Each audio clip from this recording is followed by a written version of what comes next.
Well, good morning to you all. Thank you for joining us on this Friday morning. This is Friday Focus. Chris Jones, founder and director of Smart Curriculum.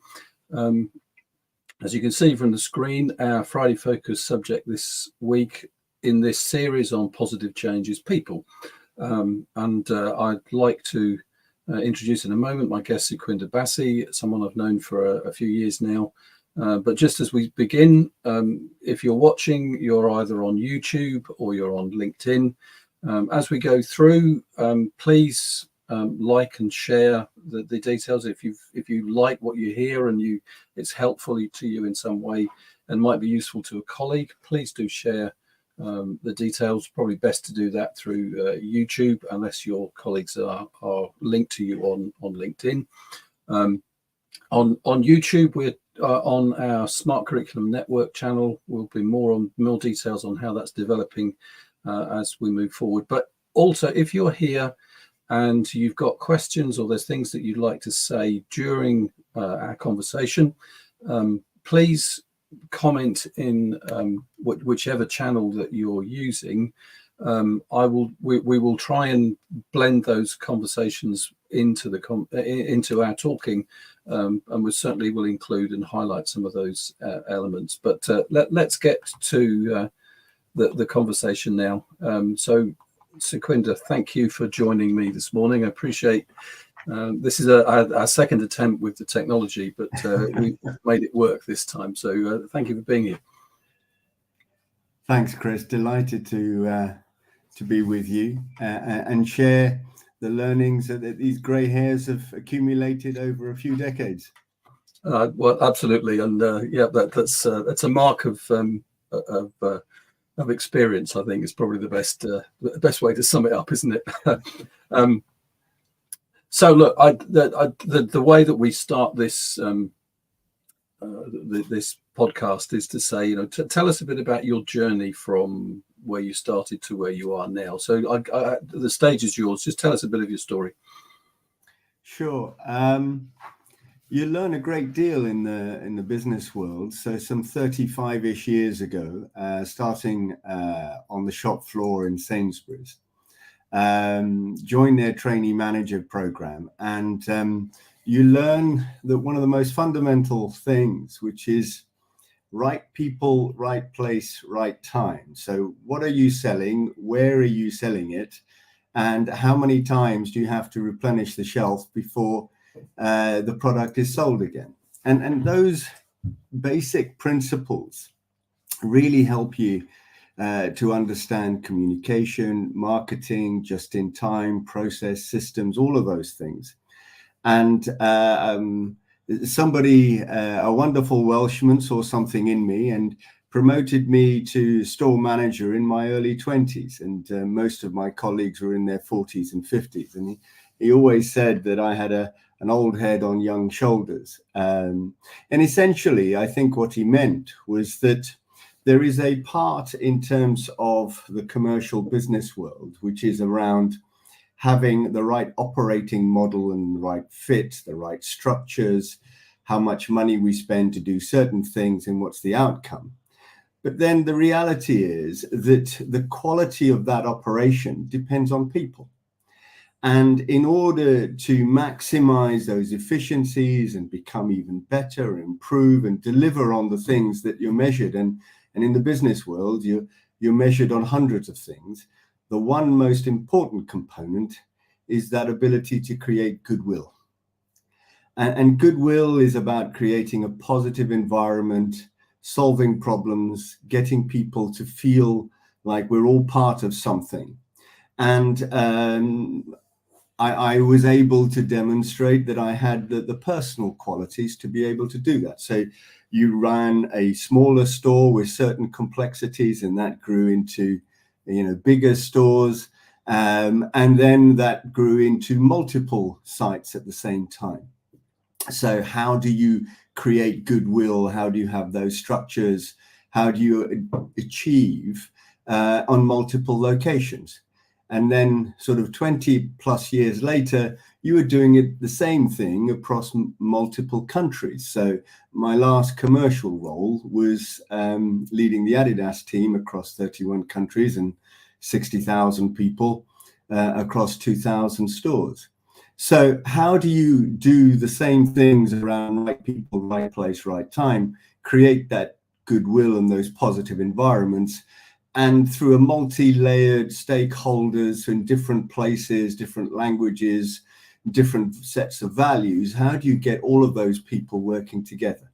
And that's where... Can I just say, I mean, because we are very education focused in the sense of what we're doing. What you're describing is the kind of grounding in the commercial business. So, I mean, what, listeners, as Secunda has come from the commercial environment and brought that skill into the educational environment. And I just want to place that, Secunda, because there's... I'm just going into it. Yeah, go, carry on. Yeah, so after 25 years of that, the last 9 years has been in education. And so taking those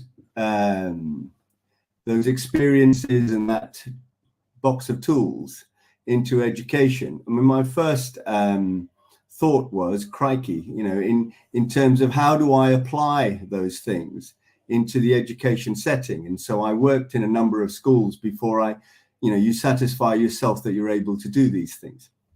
And the reality is that if people, head teachers, do not have the tools to do their job, if they're not in the right environment, if the curriculum doesn't fit for the young people, if they're not able to deliver for them in the classroom, then that environment isn't created and things fall over.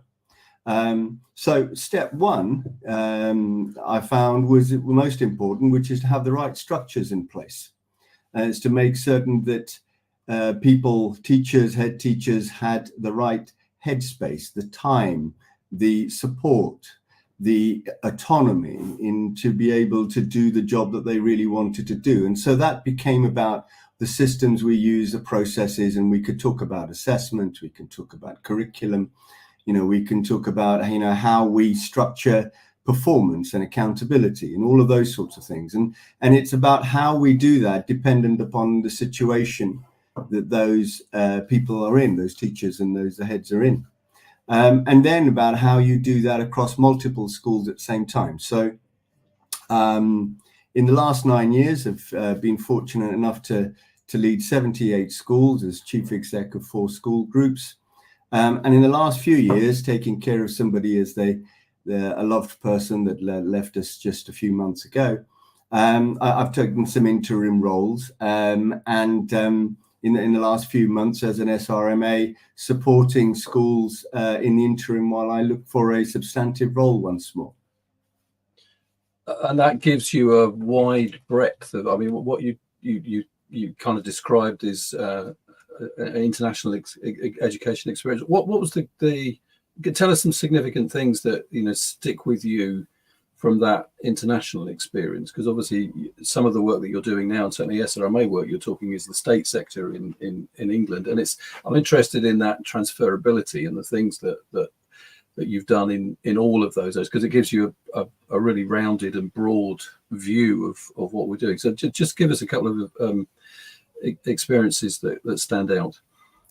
Yeah, so in international schools, I was fortunate enough to work for GEMS Education, where I helped to open 31 new schools. So mostly, GEMS is famous for premium schools with a high degree of fee structure, heated swimming pools and 500-seater auditoriums. However, the schools that I was responsible for had on average around 3,500 to 4,000 young people. They were for the working class families in the UAE and across East Africa. And so just, again, simply applying those principles around structure, system, having the right curriculum at the right fee structure, and importantly, how you create that goodwill, that positive environment so that people feel part of something, they are valued, they're respected, their well-being really matters, they have the tools to do their job, they're listened to in terms of how the solutions we find collectively. And we were able to have all of those schools open. Normally in the private sector, schools take about 5 to 6 years to get to being at full capacity.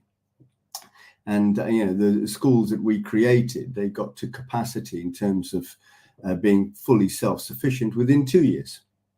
And that was as a result of getting those operating models right. More important than the operating models was the people leading them, and making certain that the teams had the right structure, the right support, the right empowerment, the right tools to be able to do it, and be able to create those cohesive teams so that they felt like it was their school, and they were leading it. I've been very. Sorry, go on. Just there's three things that you've said there that I think having the right curriculum. You talk a lot about the right structures and the right organization, and I guess the question in that environment, we're working in a state or system where one would expect it to be a commonality in every organization. There's a structure that one would say that the Department for Education is providing. We call it the national curriculum. What was the variation, when you say the right curriculum, was that regionally based? Was that common to all? What autonomy did the leaders have in making decisions around what that looked like? How did they act on that in that environment? Just give us a little. Yeah, so I think in the private education space, the schools that I was leading, around 60 schools, as I say, across the UAE and across East Africa. So different curriculums. So from the IB curriculum to the international GCSE curriculum to the national curriculum of those countries. In essence, what was most important is, what do those young people need? And what, in terms of the teaching teams, in terms of how do you make that operating model, in other words, how much they get paid, their skill set, their level of development as a teacher, what quality of teaching can you provide in terms of delivering that curriculum that is appropriate for that community? So if you are in the UAE and you're in Dubai, you may go to an IB school with a certain fee structure, or if you're in Kenya, you serving the curriculum, the 442 curriculum, the national curriculum of Kenya, your fee structure is different, and therefore the teachers that you have and the resources that you have to be able to deliver that curriculum is going to be different. So how do you harmonize those things? In essence, one point is delivering teaching and learning, but also a huge element of it is developing behavior and character. And in terms of how do you create the space within the curriculum so that the teachers can do that in all of those different areas, in all of those different countries, in all of those different curriculums. And your role is to find ways in which teachers can do these things. And I guess that exactly that in what we're speaking to a lot of English people on the podcast. I guess although it's becoming increasingly international, that within a national curriculum there is an expectation from the outside that it's going to look the same wherever I go. But the reality is that you're responding to the different needs exactly as you've just described. Whether it be IB or whether it be a regional curriculum in East Africa, but the leaders need to have the capacity. You're giving them the space to be autonomous and to make decisions and to respond. I like that you say. So what is it that the children need? And I think that's a big question that is being asked of the English system now. What do we need in terms of the future?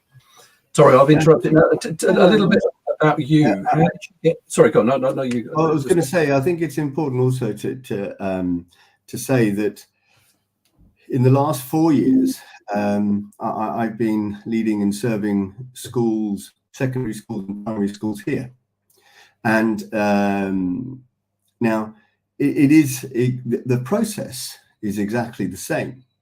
It's really about what I found in the secondary schools and the primary schools that I've been supporting is that they face the same challenges. The same challenges in terms of, how do I deal with the pressures of the teams that I have and what I wish to achieve within my school. Leaders of multi-academy trusts in terms of how do I do that on scale with dispersed teams? How do I, on one hand, grow a central support function in terms of school improvement, people to be able to do these things, but limited by the resources that I have? So how do you grow capacity and capability and at the same time do it within a structure and a framework?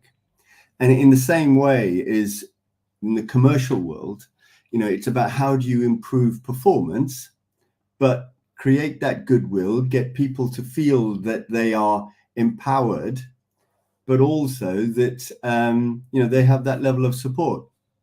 Yeah. There's a lot of conversation. I guess you're speaking to someone that spent a long time interviewing lots and lots of teachers for posts, and that feeling of, am I finding the right person? Actually, in the end, I was more interested in finding the right fit person, the person that was going to work with us and aligned, as we now say, rather than the highest skill or the most experienced. It was the person that was going to be able to fit within, exactly as you say, the structures and the modes. Just tell us a little bit more. You're in England. You've worked in the commercial sector. For the last few years you've concentrated on the English education sector. You came out of commercial. What made that change? Why move from commercial to education? What was it that attracted you to that in the first place? Well, I think, all of us, we have a human need to earn a living, but also to make a difference to families, communities, and to feel that what you're doing is really worthwhile. And, so from our culture, my mum, she raised us in this concept of seva, this selfless service. So, our weekends are spent cooking and cleaning and cutting grass and helping those that need some help. And, that was a big factor in terms of moving into education. And the reality is, I didn't get an opportunity to go to university.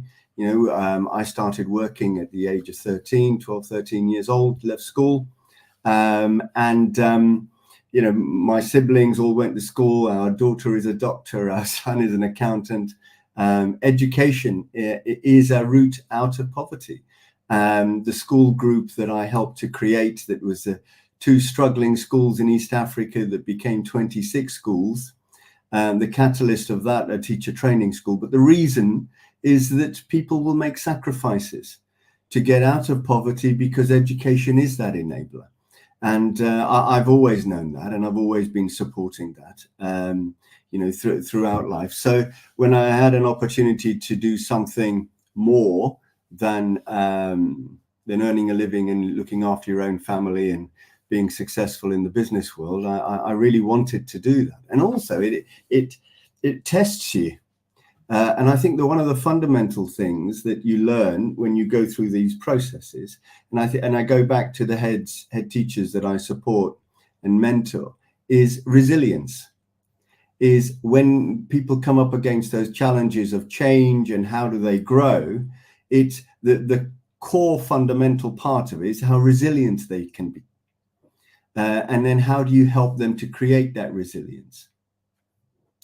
The reason I asked the question, and you ended with that key thing about stickability, about that ability, that desire to that, and you've been a model of that. So I'm interested in that what motivates us, and what you've described of your background and the start point is kind of burnt into your core, isn't it? Is that, and the thing that you talk a lot about, in finding what motivates people, you need that instance, that why are you here, and what do you want to see achieved, So you've talked in terms of our conversations together, so finding teachers, but the right education. But in terms of these organisations, you see it much wider than that, don't you? Because you're involved at the ground operation level, so the caretakers and the cleaners and the catering staff, right up to board level. Just give us a bit of a sort of a feel for that, because you're not just talking, as I find a lot of people say, well, it is just the teaching staff, they're the most important thing, but that, I know you can't operate if your kitchen staff aren't there either, can you? Because the children and the staff need feeding. But tell us a bit about that breadth. Yeah, I think, we could be here all day when you think about organizational, we call it organizational impact, or I refer to it in that way. And what does that mean?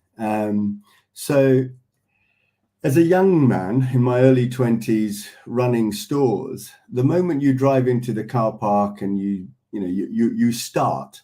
Now in schools, it's exactly the same in terms of the moment that you come to your front gate, it starts. The head teacher and the teacher's brains start working. There's a rhythm. There is parents that are waiting. There's the security teams. There's the people at the admin desk. It's walking the school to see that everything is safe. It's clean. It's tidy. The Sophie in the kitchen, she's had all of her deliveries and the milk has arrived on time. All the way. So your organizational impact as a head teacher, you walk your school everywhere, every day, multiple times of the day. Now, there is structured walks through learning walks, and then there's those the free time, which is where they really have the opportunity to connect with people. So there is this structured process in terms of impacting your school.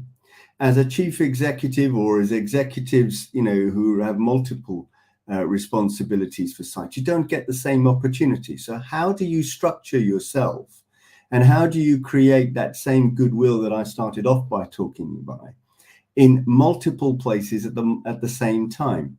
Now, in terms of how to do that, it's really about how you get your personality, your humanity, your core purpose, the reason why you exist, through your head teacher, through all of the people that you're responsible for, and how you do that across multiple sites through your support teams, as well as through your external stakeholders. So in our school mission statements or organizational mission statements, we have a sentence or a set of values.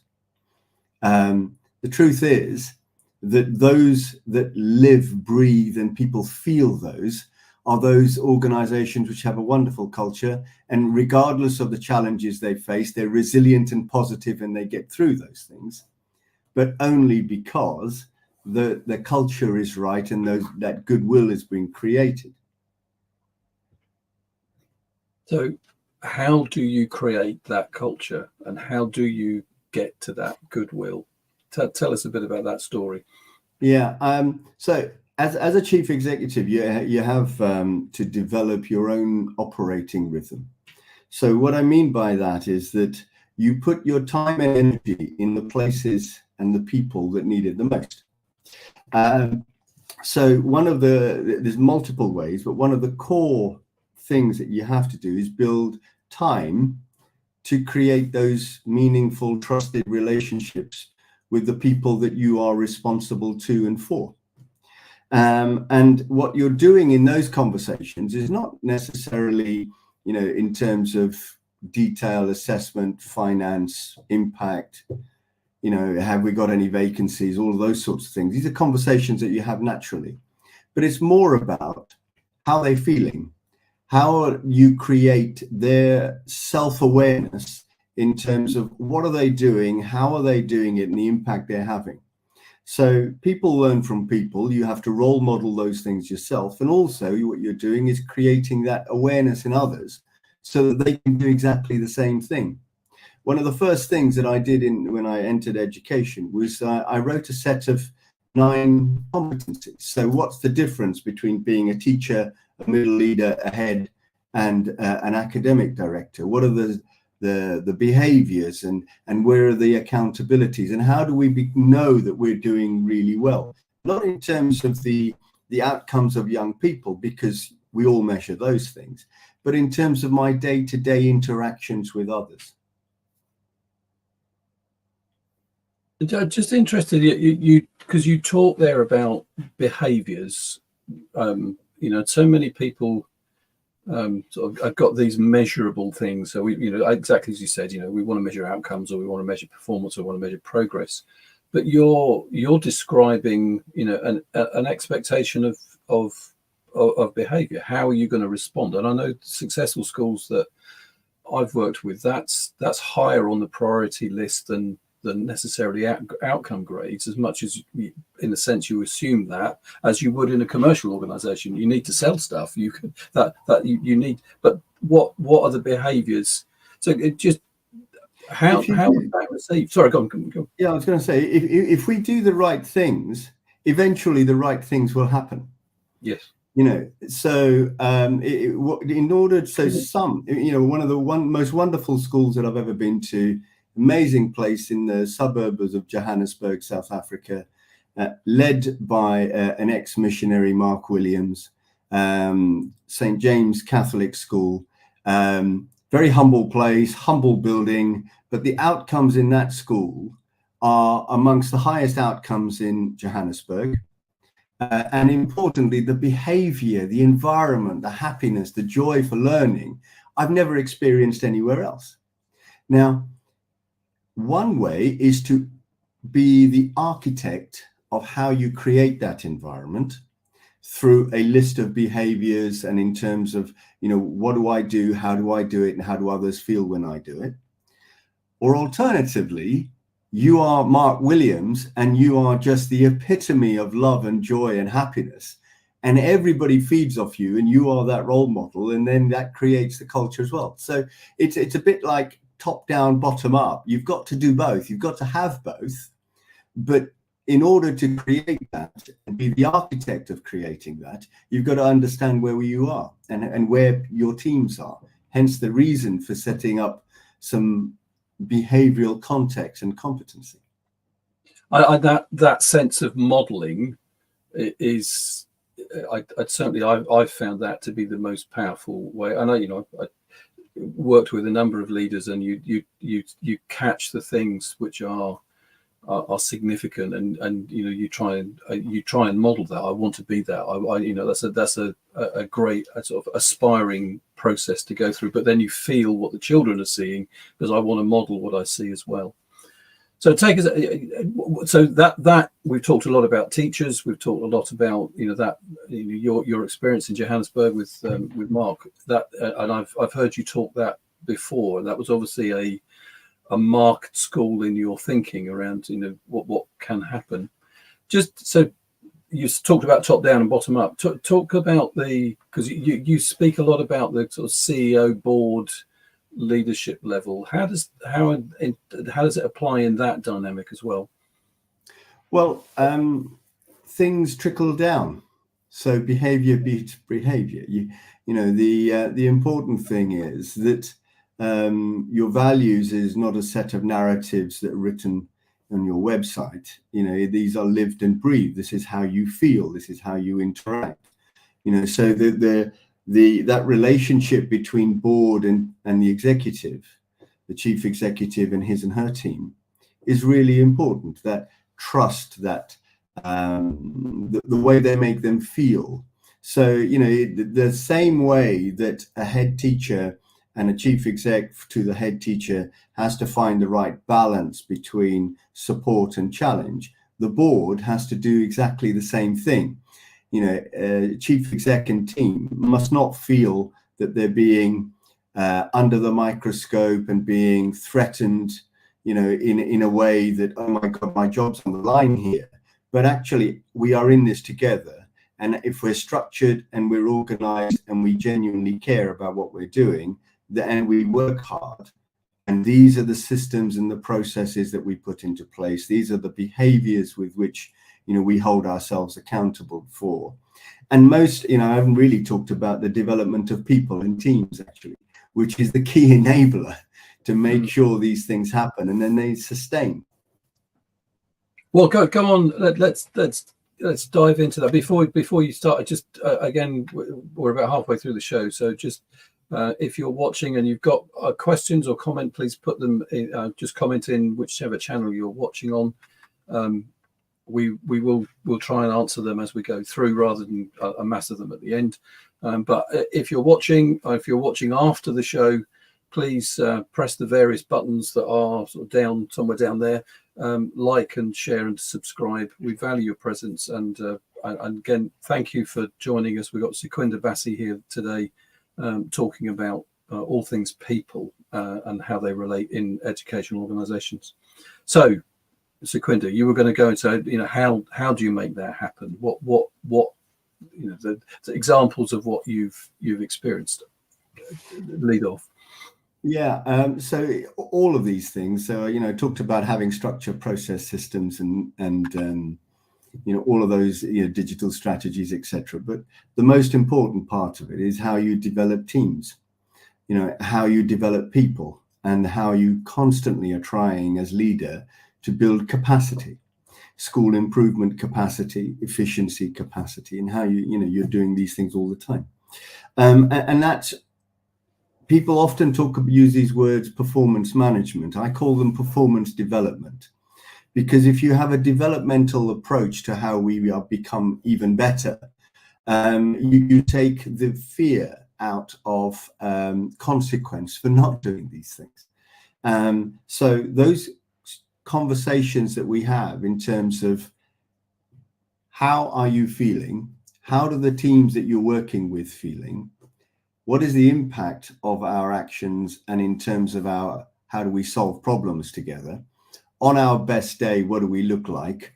On our worst day, what do we look like? And how do we recognize those things, and how do we make sure that when all of these things are happening around us, young people, complexities, safeguarding issues, the ESFA, that phone call from Ofsted, how we deal with all of those things really is when our character, comes out, and how you as a leader help to develop that character, and how you help to develop those teams. Now, the process starts from your first meeting, in terms of the way that you communicate, the touch points you have, whether they're on email, on phone, the meetings you have, what do they look like, and how people organize themselves. And then there is the process that you follow, your operating rhythm, your ways of working, in terms of your strategic plan, your operational plan, your risk register, and how the board mission statements and all these things weave together. So you have the structure of those processes. But what's more important than the structure of those processes is how you get all of us to care about the young people. You get everyone to care about those people that work in the schools, so that their voice is heard. And then it's not a top-down approach in terms of all of those, what I just talked about in terms of strategy and process. It's a bottom-up approach in terms of what's needed. So when you build that strategy and you're building those behaviors and those ways of working, it's done in such a way that those people that sit in the boardroom have direct experience and have listened to and have had those people who are going to do that job as part of the smell test. That they understand that this is going to work. So, and then when you make changes, it's important that everybody understands what changes you make and why and when. Yeah, and I mean that's about purpose, isn't it? That you change because there's purpose. You communicate the purpose, and everyone's engaged in that. I remember as employing people. One of the conversations you used to have was people would come and say, particularly as teachers, I'm coming, I teach my subject, and I used to challenge that. And actually, I modelled it from a colleague that did the same. And he said, actually, you're not here to teach your subject. You're here to teach children. And it's that core value about why you're here for the purpose of the betterment of the children, not for the betterment of your particular specialism. As much as we need that, it isn't just about that. So what give us some sort of feel for your, you've employed people at various different levels, you've identified people at different levels. What are you looking for when you because you've talked about performance development, and obviously performance evaluation is often backwards looking, what have you done, where performance development is always looking forward. It's so where are we going and how is that? You need the right people to do that. What's the characteristic when you're employing, when you're engaged in that, what are you looking for in the people that sit in front of you? Yeah, I mean, whether you are whoever you are, whether you're the caretaker or whether you are the head teacher or the academic director, all the way through, the first and foremost thing that you are hiring for is the heart. So you look for the right values, the right fit, and then you look for competence in terms of the technical ability to be able to do the role. And because the most important thing that you're trying to create is culture and the right environment. That word I used at the very beginning, goodwill, so that everybody feels good in terms of what they're doing. And it only takes one person to upset that apple cart if you have the wrong attitudes and the wrong behaviors. And the other thing that's really important is that, and you'll know this, Chris, you're a really experienced person, and I'm sure those that are listening exactly the same, is that when you look at somebody, you're not thinking about where they are today, you're thinking about where they will be in 12 months and 2, 3, 4, 5 years from now. You have that ability to see, how can I can see something in that person that can help them to develop into a middle leader, a head teacher, etc. That person is going to become the best geography teacher in the community, in the local schools, and they're going to be adding value to all the geography teachers across not just our school, not just in our group of schools, but in the wider community.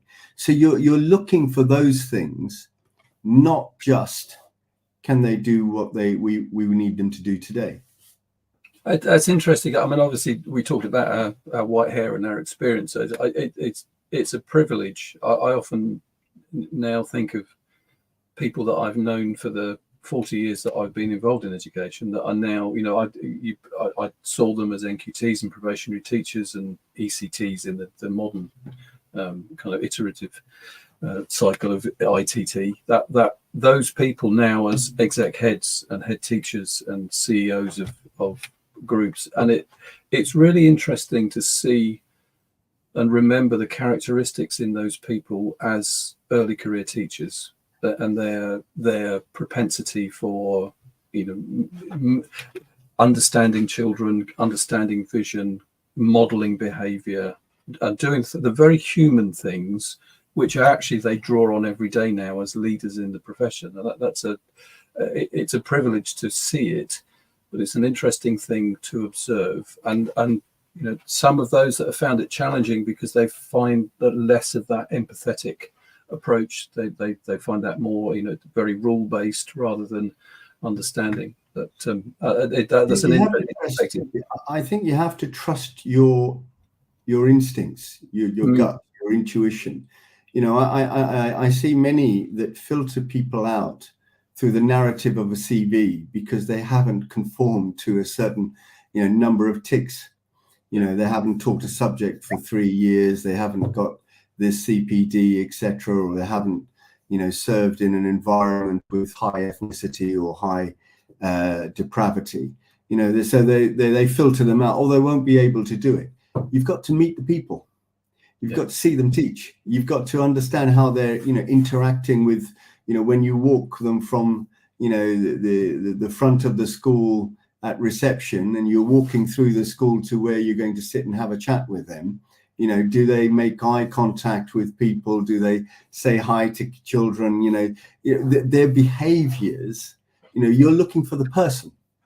Yeah. And you've got to be open enough to allow them to show themselves to you, and you've got to be wise enough and intuitive enough and open enough to be able to see the good things that they can bring. Actually, that's a that process. I mean, obviously today in the environment there's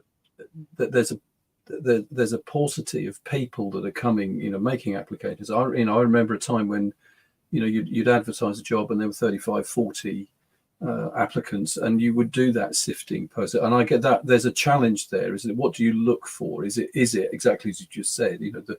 You can have the right format or all of the tick boxes that you might go through, but now there's a challenge where people are telling me we're advertising posts and there's nobody coming. Whether not just teachers, but right across the education board, because they see it as a challenging environment.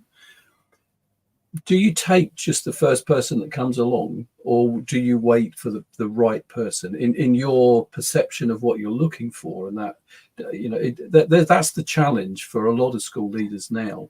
Do I just employ because this person's come through the door, or because it has the challenge of affecting what you've just talked of, that vision and values? How do you respond when you're talking with school leaders on that? Yeah, I think if we just take a step back for a moment. So if I look at the schools that are well-being is front and center, people feel good, they feel they matter, they're listened to, the environment, they're respected, then they go home and they feel good and they tell Aunt Molly, it's a nice place, I'm where I am. I'm happy in what I'm doing. Yeah. So in those environments, those schools actually don't struggle in attracting people because people want to come to those schools. Now, there are challenges. There's no doubt about there are challenges. And if you go into certain parts of of our country and in certain inner cities, etc., there are challenges. And the reality is that if you look at those challenges as, oh my God, this is going to be really difficult, or you can be more open around it in terms of, what I said earlier about resilience, is that when you're interviewing those people, you've got to look for resilience in them. So where you are faced with those additional challenges, you have to satisfy yourself that that person has the resilience and can help to form the right culture and environment. And yes, in that situation, you do that. What I've never done is taken somebody that I don't think is going to work, because you're not serving you're not serving those young people. You're just setting yourself up to fail, and it's not fair to that person. I agree with you entirely, and I've come to that, and it actually changed the way that I considered what I was looking for. But I think you're right, that I'm not going to use some of the negative expressions of how people see those, but there are times when people are just not the right fit, and this is not the organisation that they're going to flourish in. And I genuinely believe that everybody can find that place, but that's they may not be right for now, for here. I'm just thinking as we come to 8:30, we've talked for a while to Quinta, and thank you for what you've brought. Is there just what's top of mind in terms of what you thought about this conversation? Is there anything else that you wanted to sort of to say, whether this is a kind of move off in a slightly different direction or it's a reinforcement of something that you've already said? Was there anything else that you wanted to sort of cover? Well, I think two things. One is I can't believe how nervous I'm talking about this, but it's taken me a little while, so forgive me for that. I think I think the big thing that's in my mind is that sitting on a number of boards and doing the work that I'm currently doing, the big challenge that I see is the potential disconnect between boards and the executive teams that are leading, even if you're a governor of a local authority school, or whether you're in a multi-academy trust. It's how can those boards and those executive teams really work together? And we're going through a change where there's a number of founding CEOs of multi-academy trusts that are retiring, and people are looking for, the next person. And what I would like or encourage people to do is really to think about how that relationship can become even stronger, rather than a process of risk register and outcome related measurement, so that people feel that it's actually about growing something for the next 2, 3, 5, 10 years, rather than, we've got to make sure we cover ourselves so that things don't go wrong in terms of safeguarding or other aspects of it. It needs to be a far more cohesive process, in my opinion, for what I see. And I think perhaps a number of chief executives and heads probably feel similar. I think that's certainly, like you, I've got involved in a number of boards and currently do that, and that I recognise what you're saying very clearly. But I in my head is ringing that the expression that I've used many times over recently is that we measure what we value and we value what we measure. But I think the essence of we measure what we value, we've got to understand our values to begin with. And if the value is the best environment, the best people, the best behaviours, all of what you've just described. I mean, behaviours not in the sense of school children's behaviour, but behaviours of everybody. If you hold that high in your value structure, then your behaviours are not driven by a set of metrics on a sheet of paper and conversations around what can be done about those things. I'm saying this because I was in a board meeting on Tuesday, and I'm thinking exactly the same as you just said. And actually, from a governance point of view, finding the right people to be on the board that will talk that. I mean, I had an interview with a potential governor yesterday, and just talking that through. So I recognise what you're saying, and it is finding the people that have that heart for the best for the children. And those people who sit on the board, they've got to make sure that they have the capacity, the time to visit schools and see for themselves. And only then can you really cheer and challenge in the right way, because you understand what's behind those numbers.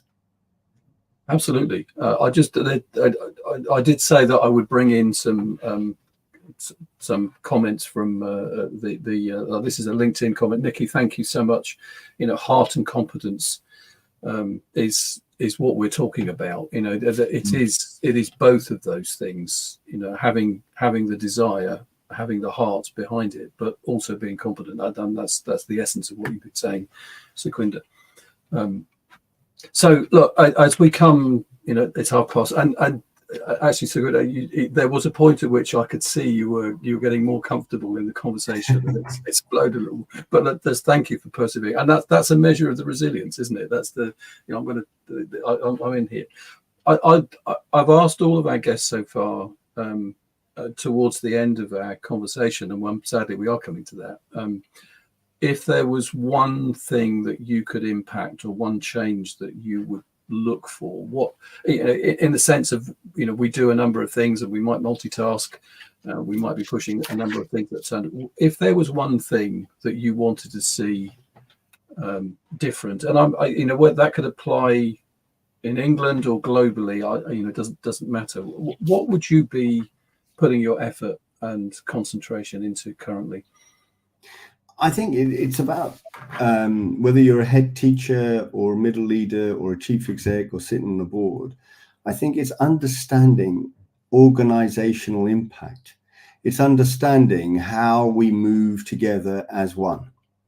And there is a structure and a process, which I kind of alluded to earlier without any real degree of granularity, but there is a structure and process in terms of ways of working, and that has to fit, because if it doesn't fit, then it doesn't work, because people are challenged too much and there's too much for them to overcome. So you've got to get the structure and the process and all of those things to be aligned. But then you have to build the right culture and understand that there is a way of an organization moving together, whether you're in a difficult place or whether you are performing at a far greater place, whether you have lots of resources or you have limited resources, is to understand that we move together as one and how we all play a part in terms of doing that. Real clarity about roles and responsibilities, and that, you know, the organizational impact is like a one-day workshop, but, you know, that's what I would love to see us talking about and working on together. Because if I play my part really well, then the next part works well.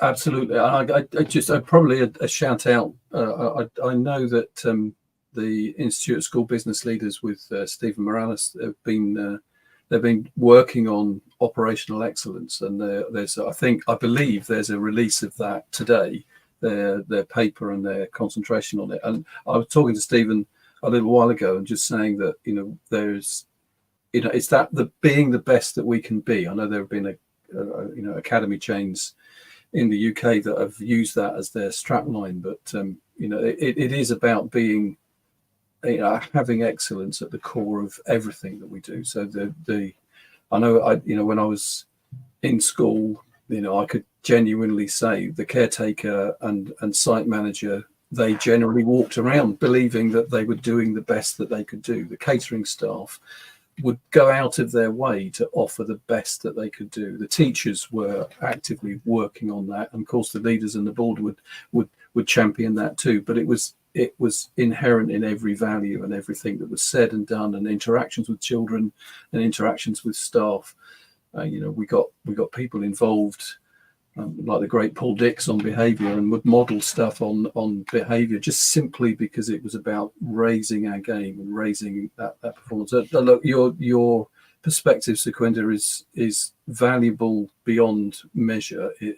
We need, as people say, you know, people in our organisations are the most costly and the most valuable resource, and we need to treat them well. You know, we haven't really touched on sort of well-being, which is the very big, you know, thing everybody's talking about. But actually, well-being happens because if you do what the things that you've been talking about, that's a product of that process. I asked as we prepared for you know, we're an education provision, so, you know, there's the resources that we use, and I asked you about a book that you might have. Tell us a little bit about the book. I'm just going to put the detail on the screen, but just tell me, John Perkis and the Power of Letting Go. Tell me a bit more. Yeah, so John's an amazing guy. I won't go into detail, but, you know, he's he has a lawyer background, an accountancy background. He's a super smart guy, and achieved a great deal at a very young age, and highly successful in the world of leadership development and recruitment of leaders. And anyway, the point is that in what we were talking about earlier in terms of resilience, you know, how do we give our best self all the time? And part of it is about letting go of the things that hold us back. And in John's book, he talks about real practical ways of how to let go of those things that get in our way. And mostly it's ourselves. So if we can park those things, understand ourselves, and become the best version of ourselves every single day, then we can make a huge difference. You know, it's one of the reasons why I established the charity, which I haven't mentioned, Afrikindness, a couple of years ago, for those young people who are from, you know, less privileged backgrounds and have multiple special needs. You know, it's really thinking about and letting go of those things that hold us back, and thinking about what's possible. And so I owe John a debt of gratitude in making me think a different way that allowed me to really reflect upon the difference that one person can make, And just in the last few weeks, the charity has been recognised as the most inclusive education charity in the country. We got an award also for the neurodiversity work that the teams are doing. So, and those things wouldn't have happened if the right thoughts hadn't come, and the right resilience, and then the desire for impact. Even one person can start something that affects thousands of families. I know you dove at the beginning straight into the sort of the content, but there's we as individuals get involved in a number of different things, and so not only have you been involved in education and commerce, but you run a charity. And the thing I think people were, given our conversation, what most people won't realize is that you've spent a lifetime in mixed martial arts as well. That's a different part of character, isn't it? I think you said to me that it's about the control, it's about the thinking, it's about the deliberate behavior. Is that right in reflecting that? Yeah, I think it gives you discipline. So if you can control, in order to control your body, you have to control your mind. And so how do you control yourself? And so I've been, mixed martial arts for 50 years now. That's a long time, since I was 5 or 6. And really discipline, self-awareness, controlling yourself so that you can then impact positively your environment. So it's not a violent thing at all. I mean, I teach young people, those in difficult situations, and it helps them to regulate. And I thoroughly believe, and one of the core parts of the mixed martial arts is daily meditation. So it isn't a violent thing. It's about controlling yourself and your mind. I think that's a great position to end, because that in leadership, that's the reactive potential is there always, but that being controlled in what you're doing and what you're saying is so important. So I just want to thank you, Sukhwinder, for your input today, and I hope you'll come back sometime in the future and talk a little bit more, because there's much more to talk about. I hope people have got something from our conversation today. I'm going to talk just a moment. We've got 2 minutes. I'm just going to put on the screen the details for our next conversation. So on Friday, the 18th of October, we've got our first round table. So the round table is thinking outside the box, focusing on primary. We've got 4 guests coming to join us. Emma Tibbetts and Mark Ora-Whiting have been here before, so they're from Foundations First. And then Jan Jubiel and Gemma Thurston. Gemma's a head teacher in one of the schools that I work with. Jan works with Insight International. We are going to think about some of the changes that are coming, but this whole idea of potentially thinking outside the box. So just again, thanks to Sukhwinder for being here. Appreciate your input. We will be back on the 18th of October, and I wish you all well. Thank you for watching. Thanks for everybody that's put comments in. If you're watching this after the live show, please do put comments in either YouTube or LinkedIn. My people will take it. Chris, you've got to keep saying like, share and subscribe. That's what we're looking for. If you're on YouTube, please follow us there with a subscription. And we will see you on the 18th. Thank you, Sukhwinder. Thank you for being here, our guests, and we will see you soon. Thank you. Take care. All the best.